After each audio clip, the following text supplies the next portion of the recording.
50 साल से रह रहे लोगों के घर एक दिन में तोड़ दिए गए। लोग रो रहे हैं, गुस्सा है और हर जगह एक ही बात हो रही है, सरकार ने सब कुछ बर्बाद कर दिया। लेकिन क्या सच में ऐसा ही है या इसके पीछे कोई और सच्चाई है? अगर आप सोशल मीडिया या लोकल न्यूज़ देखेंगे तो आपको सिर्फ एक साइड दिखेगी, लोगों का दर्द और गुस्सा। लेकिन सवाल ये है, क्या ये डिमोलिशन अचानक हुआ? क्या सरकार ने बिना वजह ये डिसीजन लिया, या ये सालों पुराने केस का रिजल्ट है? आज हम मेरठ सेंट्रल मार्केट का पूरा सच समझेंगे, स्टेप बाय स्टेप, बिना किसी एजेंडा के। कहानी शुरू होती है कई साल पहले। इस एरिया में लोगों ने घर और दुकानें बनाई। सब कुछ शुरुआत में अप्रूव्ड नक्शे के अनुसार था, लेकिन धीरे धीरे क्या हुआ, लोगों ने एक्स्ट्रा रूम्स बना लिए, घरों को शॉप्स में बदल दिया और सबसे इम्पॉर्टेंट, सेटबैक यानी जो जगह खाली पड़ी हुई है, जो जगह खाली छोड़नी चाहिए, वो भी कवर कर दी। अब लोगों को लगा हमने तो अपनी ही ज़मीन पर बनाया है घर, तो इसमें गलत क्या है?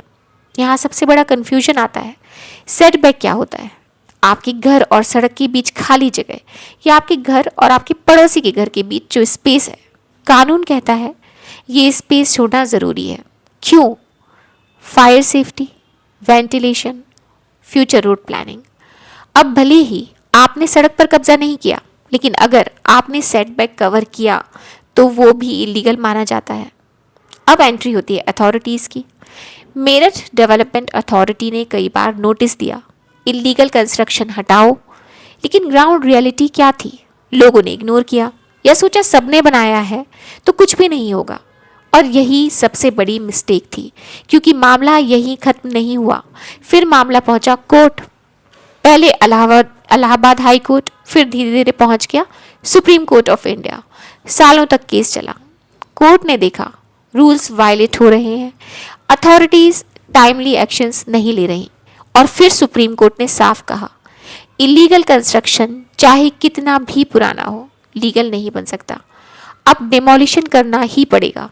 अब लोग कह रहे हैं हम कमर्शियल टैक्स दे रहे थे, बिजली का बिल भी कमर्शियल था, तो वो इलीगल कैसे हुआ? आंसर सिंपल है, टैक्स यानी आप कैसे यूज़ कर रहे हैं, लीगैलिटी मतलब आपने कैसे बनाया है। दोनों अलग चीज़ें हैं।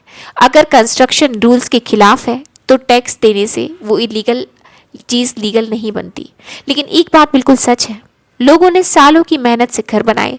मिडिल क्लास के पास एक ही घर होता है, और जब वो टूटता है तो सिर्फ दीवारें नहीं टूटती, पूरी ज़िंदगी हिल जाती है।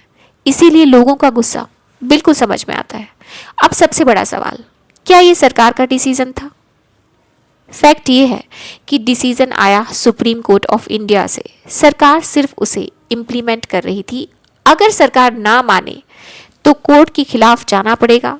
इसीलिए ये कहना कि सरकार ने अचानक कर दिया पूरी सच्चाई नहीं है। तो पूरा सच क्या है? ये अचानक नहीं हुआ, ये सालों की वार्निंग का रिजल्ट था, और ये रूल्स वायलेशन का आउटकम था।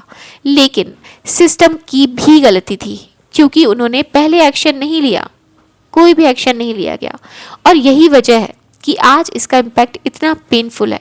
इस पूरी कहानी की सबसे बड़ी सीख जो हम सबको मिलती है, मेरी ज़मीन है, मैं कुछ भी कर सकती हूँ, ये सही नहीं है। रूल्स फॉलो करना ज़रूरी है, और सबसे इम्पॉर्टेंट, इलीगल कंस्ट्रक्शन कभी भी रिस्क बन सकता है। आपका क्या ओपिनियन है?